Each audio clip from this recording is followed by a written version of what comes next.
Bien qu'il soit plus simple de consulter un catalogue de formation lorsque vous avez un besoin, je vous préconise néanmoins de construire un cahier des charges pour répondre précisément à vos besoins. Voyons ensemble les points essentiels.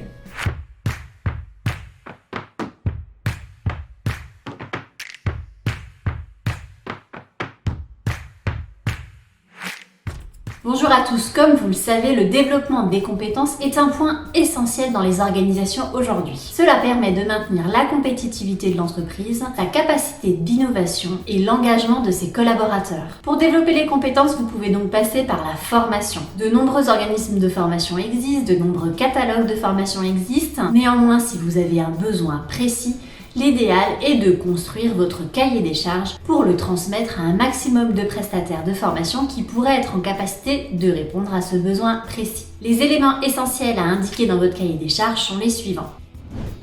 Précisez la situation de l'entreprise et le contexte dans lequel vous souhaitez mettre en place cette formation. Est-ce une formation pour le développement des compétences de vos collaborateurs? Est-ce une formation stratégique pour l'entreprise dans le cadre de développement d'un nouveau marché ou de l'augmentation de la rentabilité de l'entreprise? Il s'agira là surtout de donner le cadre de ce souhait de développement des compétences. Ensuite, le public à former. Quels sont les publics à former? S'agit-il d'une formation en individuel ou en collectif? Un positionnement doit-il être mené en amont du démarrage de la formation? Ou encore, avez-vous pu identifier des prérequis pour accéder à cette formation? Par la suite, les objectifs de la formation. Alors les objectifs, pas entendus en termes d'objectifs pédagogiques puisque vous n'êtes pas ingénieur pédagogue, mais plutôt en termes d'objectifs que vous fixez pour le développement de votre entreprise. Quels sont les objectifs d'application au quotidien que vous souhaitez voir mise en œuvre après cette formation? Par la suite, la durée. Quelle est la durée de formation que vous avez pu imaginer et avez-vous imaginé une temporalité? Attention toutefois à cet item. Certains organismes de formation peuvent se sentir enfermés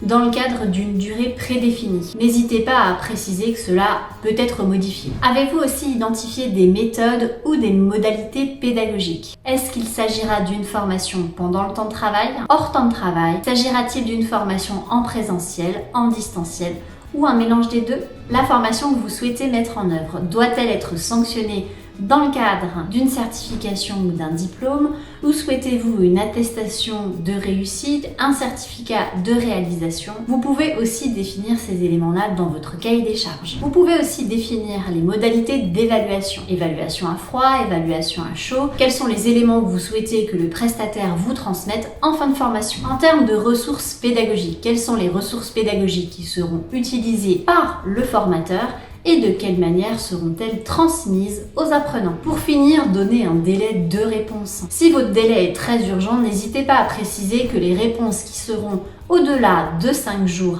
à date d'envoi de votre cahier des charges ne pourront être acceptées. Si vous avez anticipé vos besoins, précisez tout de même une date de réponse. Plus votre cahier des charges sera complet, plus il permettra au prestataire de répondre précisément à vos besoins. Toutefois, attention à ne pas être trop précis, parce que sinon vous allez peut-être passer à côté de prestations qui pourraient être adaptées à votre besoin. L'élément principal à indiquer dans votre cahier des charges est bien le contexte de l'entreprise et la raison pour laquelle vous souhaitez mettre en œuvre une formation. Voilà les points importants pour un cahier des charges. Je vous souhaite bon courage pour sa construction et je vous dis à très vite pour une nouvelle vidéo.